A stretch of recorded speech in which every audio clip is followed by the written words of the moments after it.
Assalamualaikum warahmatullahi wabarakatuh. Alhamdulillahirabbil alamin. Wassalatu wassalamu ala asrafil anbiya'i wal mursalin sayyidina Muhammadin wa ala alihi wa sahbihi ajma'in, amma ba'du.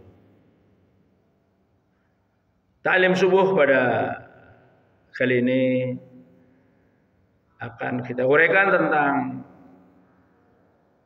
satu tabiat, sikap, sifat dasar manusia yang terbaik yang akan mengantarkan sosok tersebut menjadi manusia terbaik. Ialah peduli.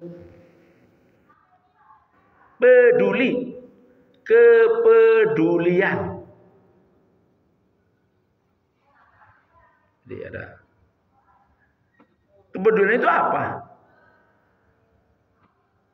Ada suatu respon yang tumbuh, yang berkendara dari dalam diri pribadi masing-masing bila mengamati atau melihat sesuatu, mendengar sesuatu di sekitar kita atau dalam jangkauan pemikiran kita. Dan kita harus bertanya pada diri sendiri. Orang yang memiliki kepedulian itu ada satu kalimat unggul yang dikeluarkan dari dalam dirinya dan dijawab oleh dirinya. Jadi kalau kita memasuki suatu tempat atau suatu ruangan atau suatu daerah, maka perhatikanlah, lihatlah, dengarkanlah apa kita melihat, kita mendengarkan. Dalam bahasa internasionalnya, ana deleng dideleng, ana rungu dirungokaken. Paham? Jadi kalau ada suara itu jangan lewat saja. Apa ini? Kalau itu minta pertolongan harus direspon. Jangan ada orang tolong, ngobrol baik. Wah. Jadi ada dengar didengar, ada lihat dilihat. Apa kita melihat sesuatu di depan kita ternyata membahayakan, segera ambil langkah. Maka kalimatnya yang terbaik adalah apa yang harus aku lakukan? What should I do? What should I do? Di dalam diri kita itu harus ada kalimat sakti ini. Apa yang harus aku lakukan?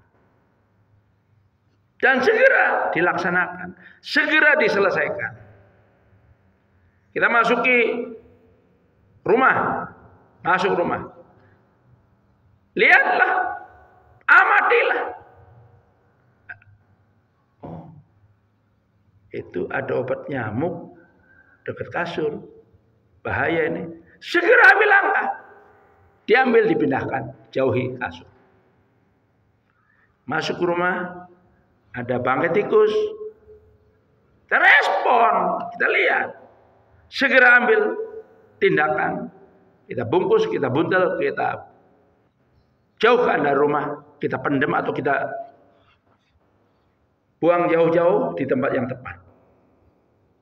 Kita masuk WC.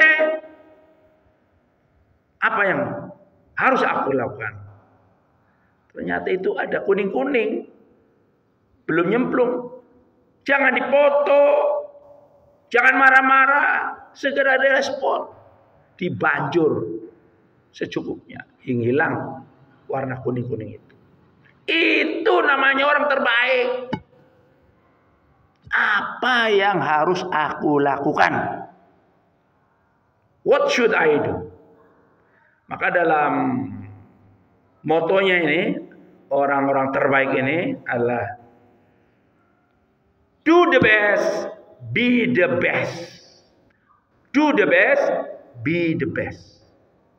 Lakukanlah yang terbaik, maka jadilah yang terbaik. Orang yang seperti ini, yang dikatakan tadi orang yang punya kepedulian, ini adalah orang-orang mulia, orang-orang terpilih, orang-orang yang akan dimuliakan oleh Allah Subhanahu wa taala dan penduduk bumi lainnya. Maka Allah menyampaikan, kuntum khairu ummat ukhrijat linnas ta'muruna bil ma'ruf wa tanhauna 'anil munkar. Kamu ini, kata Allah, adalah sebaik-baik umat di antara manusia. Apa yang terbaik?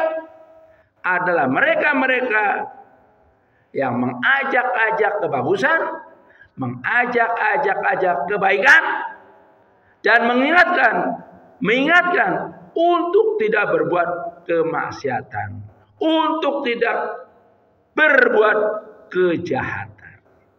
Nah, orang seperti ini adalah orang yang terbaik. The best people, the best man.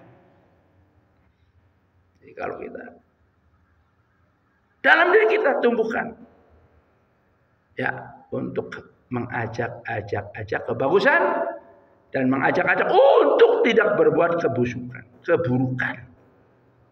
Nah, ini orang yang punya kepedulian seperti ini diistimewakan Allah Subhanahu wa taala. Orang yang punya kepedulian. Ada satu kisah di zaman Nabi Musa. Seorang yang taat beribadah sudah hampir 300 tahun ya, beribadah taat apapun yang dilakukannya. Maka beliau bertanya kepada Nabi Musa, wahai Nabi Musa, tolong tanyakan kepada Allah SWT, Tuhan kita, nanti kelak saya itu akan berada di surga yang mana? Surga itu ada 7 tempat.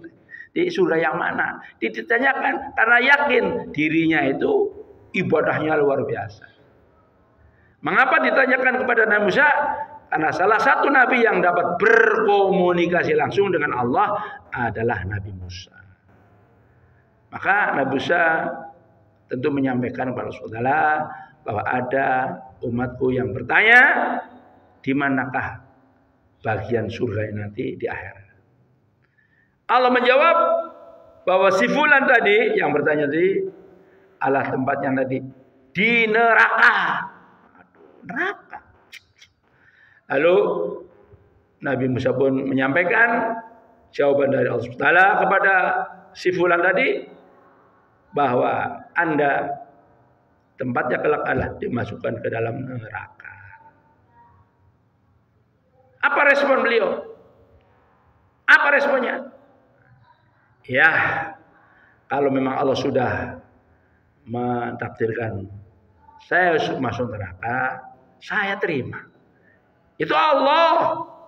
Namun, bolehkah saya bertanya? Atau saya usul? Tolong usulkan kepada Allah SWT agar kelak nanti kalau saya dimasukkan ke dalam neraka, tolong besarkan tubuh saya, besarkan. Digedai. Kira-kira pintu-pintu neraka itu tertutup oleh tubuh kita. Yang usul permintaannya itu begitu. Agar pintu-pintu neraka itu tertutup oleh tubuh yang dibesarkan Allah SWT. Nah, asbab respon yang baik ini Allah memberikan instruksi kepada Nabi Musa atau jawaban atau berita bahwa si fulan kelak nanti akan dimasukkan ke dalam surga Jannatun Naim, surganya Allah Subhanahu wa taala. Apa pasalnya? Mengapa tadi dikatakan masuk neraka, kini Allah menggantinya surga? Apa? Karena dia punya kepedulian. Peduli. Wih, cukup kita bae sing sengsara, cukup kita bae sing lara agar orang lain tidak bisa masuk ke dalam neraka. Asbab memikirkan, asbab kepedulian kepada orang lain, Allah berikan bonus luar biasa. Semoga kisah yang penuh dengan hikmah ini dapat dipahami oleh kita dan menjadi rujukan untuk tingkah laku kita, perbuatan kita, amalan kita, ya, tentang pentingnya kepedulian diri untuk yang lainnya. Yang menyampaikan baik, yang mendengarkan juga baik, dan yang lebih baik lagi adalah yang ajak kebaikan, kebagusan. Insya Allah saya akan belajar mengamalkannya. Bagaimanakah dengan saudara-saudara? Insya Allah. Marilah kita tutup taklim subuh pagi hari ini dengan doa kifaratul majlis. Subhanallah wa bihamdihi, subhanaka Allahumma wa bihamdika, asyhadu an la ilaha illa anta, astaghfiruka wa atubu ilaik. Assalamualaikum warahmatullahi wabarakatuh.